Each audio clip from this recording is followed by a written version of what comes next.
learn to an election. Live in the hills, but I still get a spread. Started with a little, but I still reinvest it. Fear how I feel, then you feel like a blessing. I just want the lesson, I just want protection. I'm up and I'm down, but they sound like progression. Farmer never plans if he waits for perfection. Finger to the down, hold it down, we gon' get it. All right, ladies and gentlemen, I got your Watchlist coming in on May 12th, 2020, and the stock market didn't go crazy, but the bank stocks did, as well as the bonds, and well, our good old trifecta is what we need to talk about, as well as a few other things. Today was a pretty wild day in many aspects. You had a lot of news across the board, even how markets reacted, everything from the virus all the way to the Bitcoin halving to what we saw with bonds and everything. It was very, very important, and we did a cool play, which I'm going to cover here. We're going to talk about rolling covered calls and the strategy with that and how to get away with that, because we did that play with the long term. But overall with the market, we are at a very, very unique spot. I'm still not expecting much out of this week. However, we are seeing a lot of stuff start to emerge. Again, stuff from China all the way down to what's going on with the virus, to even economy reopenings, different industries, stuff with currency. So it's exciting. We still have an exciting week. If you guys missed yesterday's watch list, we have a lot of economic data coming out this week from all the other countries. We're going to be hearing from the Fed. We're going to hear another speech from Powell on Wednesday.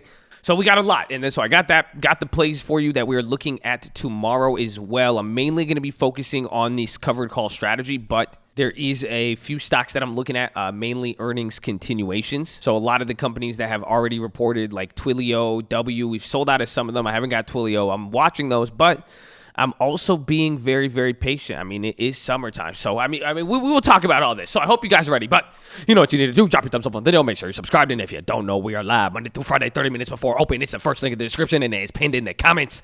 We better see you there in the morning. It's free $99. It costs you nothing to join. YouTube.com/thestockmarket. Woo! Okay, I'm getting hyped, but better see you there. You can post the plays, ask questions. It costs you nothing. All we ask, you're positive, respectful, and the most important thing you need to do, post your watch list below. Let us know what you're looking at. Got any plays, comments, remixes, anything. Post that below. Let's source that info. Shout out all of my culty positive people. I love you.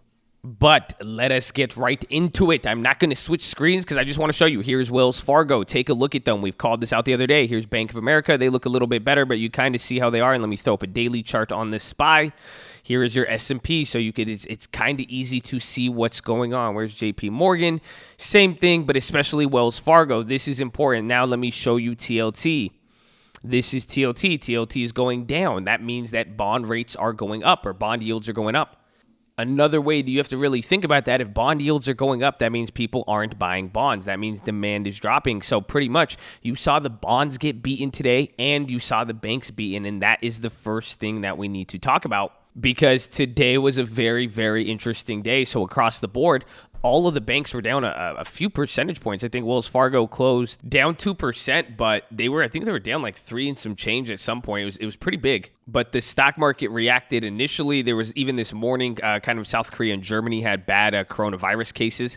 It's kind of sparked this second wave, and there's been some more news, and I'm expecting to see some of that news, but the market didn't really like that. Bank stocks were down, but then tech saved the day, but at the same time, your banks got clobbered. Bond yields went up, so that means demand dropped. Bonds got technically hit. And then now this is the next thing I want to show you guys. Remember, we brought this up on Thursday, and we were saying, well, maybe this whole negative pricing, that was the first time ever in history that we saw that we were pricing in negative rates, but that could have been a fluke. And now this is it. This one kept me on my toes because I'm like, crap. This is how the bond market moves. It's slow. It could send a lot of false positives. That's why it's very hard to tell. Same thing with even trying to read the yield curve. So here's the thing is what we saw. Here's the target rate for the negative percentage. Remember, this was at like 4%. It's back down to 0. Here's the July contract. All of them went back to 0. Even September now went from 5% yesterday to 4%. It says previous week was 2, but I'm pretty sure it was a lot higher. Yeah, see, I think on these ones it was 2. So I guess the September's still a little high. November, though, previous day was 7, 8%. And then remember December, I know for a fact we showed this. This was at 20%. So I remember it was like 70 something and then like 20% here. So even the December dropped, and this is what I'm saying is that all of these numbers, they came down. So bonds moved, but we went from pricing in negative rates to like, we were like, yeah, we're pricing it in, but that didn't stick, so it could have been one big order. It could be anything. It could be the Fed stepping in. We don't know. You could draw many conclusions. The fact is, though, it just watch it and pay attention, because the idea is, where does the trend stick? You know, it might hit a new low of expectations, bounce up a little bit, but if we start to see those expectations start to pick up, remember, this is what we need to look for. So that was the first thing that caught my attention for today, and it's kind of even related to the last thing, because bonds are moving and doing this, but it's going to be slow, and this is where I'll tell you right now, don't forget, this is summer. This is May. Sell in May and go away. And even if you go and look, here's a very big distinction. Even just look at the volumes. You know, one, we had the volatility, and it's like, well, volume's dying because volatility, maybe, but we're at a lot lower prices than here. And take a look. The volume's pretty much almost the same as where we were coming into all this, but the price is a lot lower. So it's not too much lower, and we're even up like 40% from the bottom here. I think at least the NASDAQ is, but for the most part, the volume is not high at all. So moves are going to be slow. And even with that point, I will say, you know, news is going to be important. That'll relate to the next key I'm going to talk about. But with this lower volume, you're going to get weird volatility. It won't be necessarily sustained volatility. So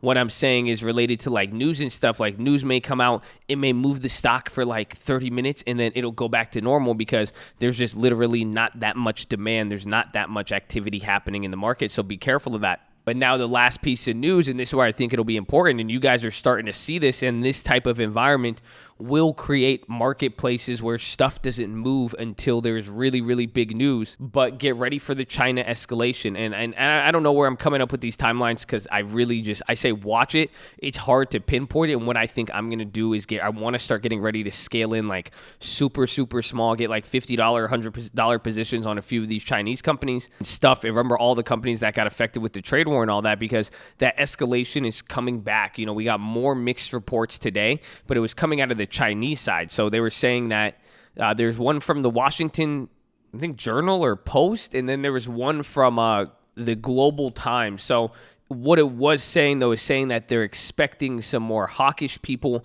in the Chinese government to be kind of more negative towards the U.S., and I think it's for just this back and forth with everything going on with the virus and a bunch of other stuff going on. Again, it's getting very political, so what I'm expecting is either 1 week or maybe even 1 month after the BABA earnings. That's why I want to scale in. I don't know, but I'm expecting this to slowly start to build up, but there's going to be a blow-off moment. So it's escalating. It's not getting too bad, but I feel like this is something that it's going to be something you wake up to. It's going to be something that out of nowhere, it's going to be like, there it is. So I want to set up for that. I want to keep an eye out for that, but I thought that was one of the last important things. And then finally, the trifecta. We talked about this today. You saw this with all of them, but gold, bonds, and the dollar. So watch the trifecta. It is the triangle offense. Pretty much expect 2 to work, 1 to not work, or 2 to not work, 1 to work. And that's kind of what you saw today. The dollar went up, but TLT and GLD went down.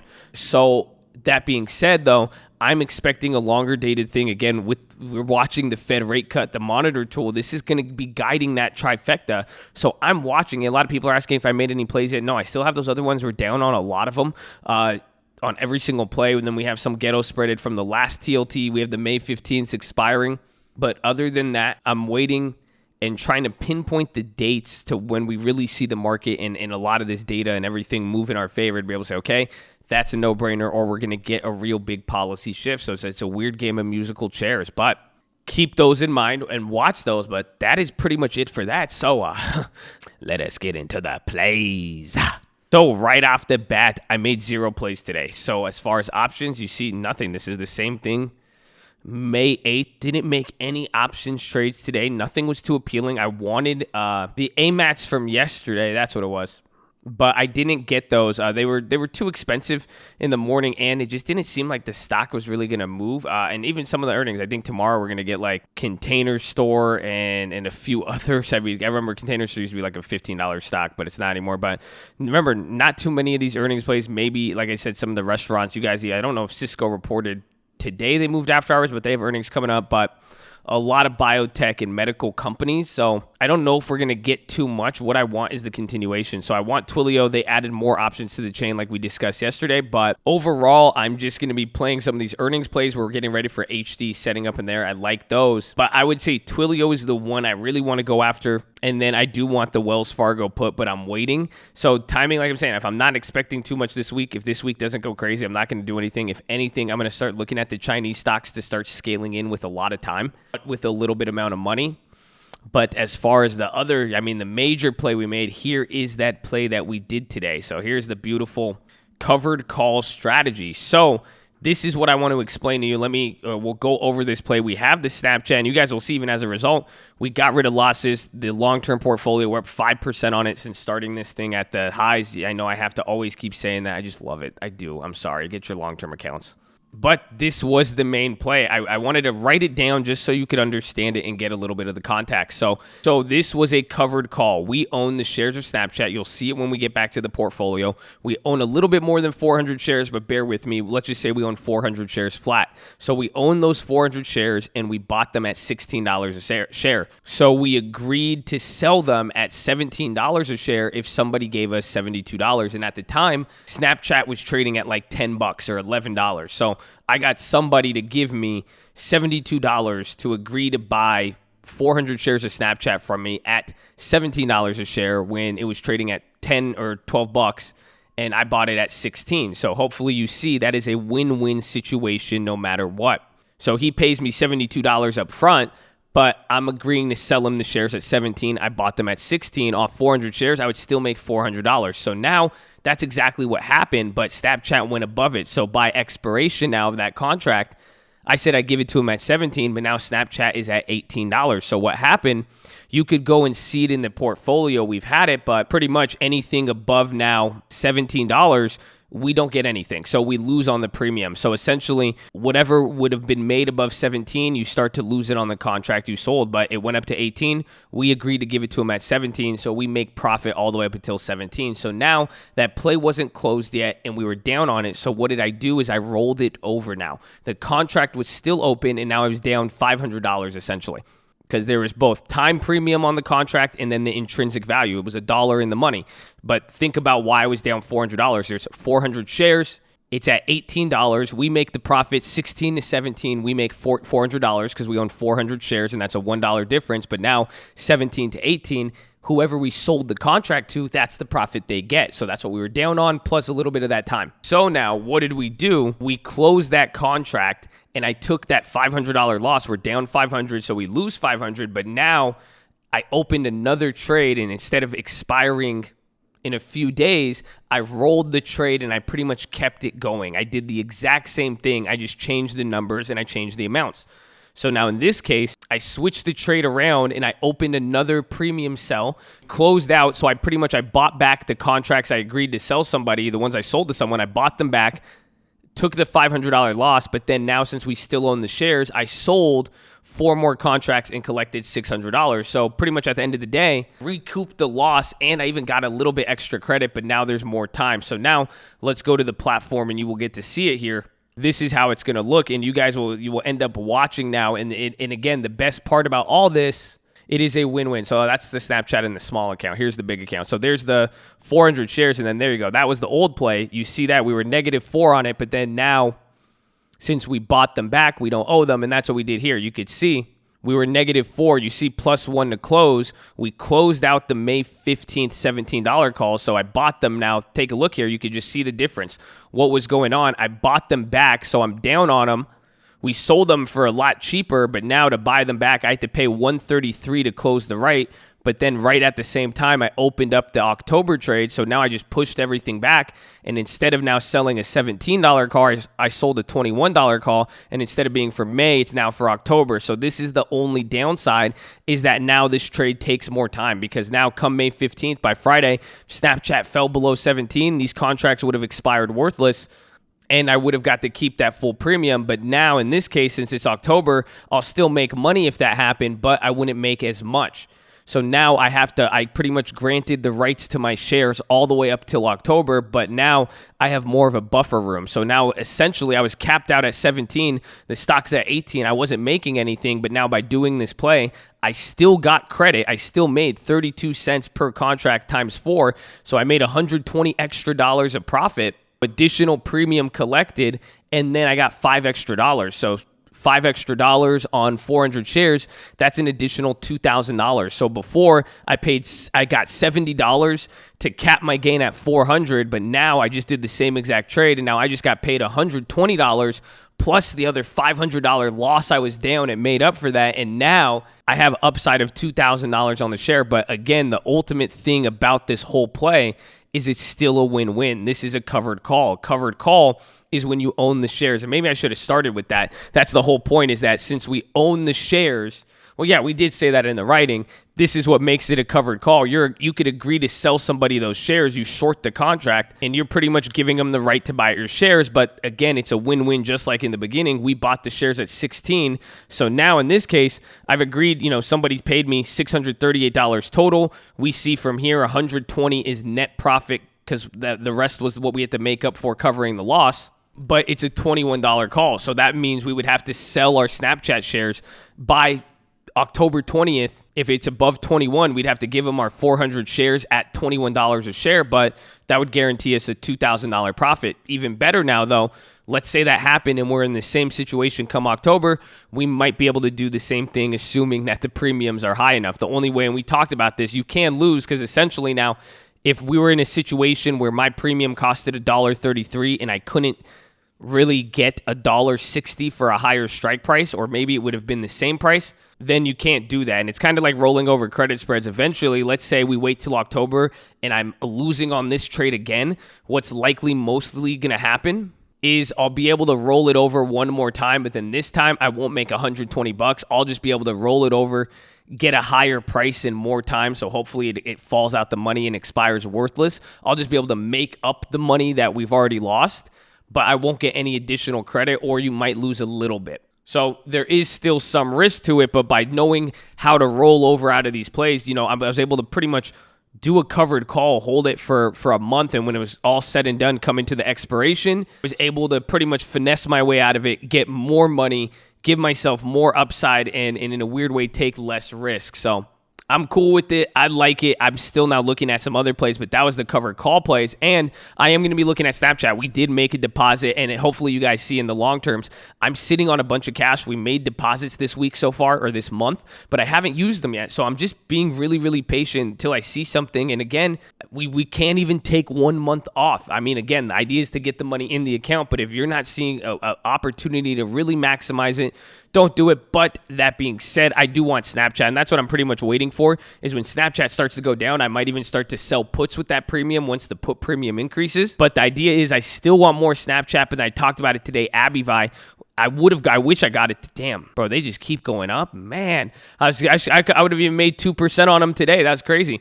I was going to buy a little bit more of Abivai. I was considering it. They got a dividend payout, but I like them out of the ones we have, so I'm considering these for the long term. Again, we still have the Coca-Cola.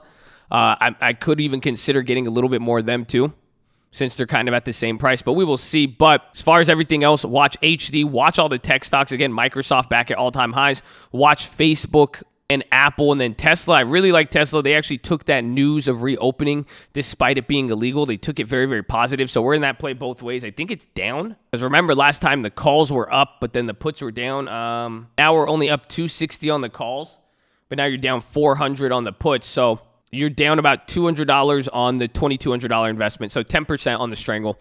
Not too bad. Here it is. You guys can see it right here. That's the Tesla play that we did. Remember, these were these were the debit spreads. So these plays are separate. These were the earnings, and then these were the post-earnings plays. But I still like Tesla. I'm still going to watch it. I like how it's been moving, so we'll see how it breaks out. Watch Roku. I was looking at them in the morning. I forgot what was it. There's another company in the morning, Shopify. Shopify and something else I take a look at, but also Twilio, they kept going. But then Amazon had a crazy 20 minutes this morning, but they're starting to break out. And like I said, if they do start to hit near these earnings highs and then start going crazy with the market and the market takes it, that's going to be good. So watch them. Like I said, watch Snap, Avivai, UNH on the downside. We went over all the banks. And then finally, TLT, going to keep the eye on there. We've talked about that. NVIDIA for earnings. I don't know if I'm going to play it. I think they're going to be a little bit too expensive, but they're having that run up. Watch, take a look at the premiums, and then I think, yeah, it's pretty much a GLD, UUP, and the trifecta. But that is your watch list, ladies and gentlemen. Make sure you're hydrated, healthy, ready to go. Make sure you post your watch list. Make sure we see you there in the morning. I need the armor on. I need the helmet shining. I need you controlling the budget. Slow it down. It's summer. Relax a little bit. Don't force it. Don't be too timid. But remember, we could scale and get our hands in the cookie jar. It's still earning. Things are still not going crazy. So I hope you guys are ready. I hope you're in the game. Remember, there's a timing between when the rose is cut and the effect. So I hope you're prepared. But the code loves you. I love you. I'm going to see you in the morning. Let's go.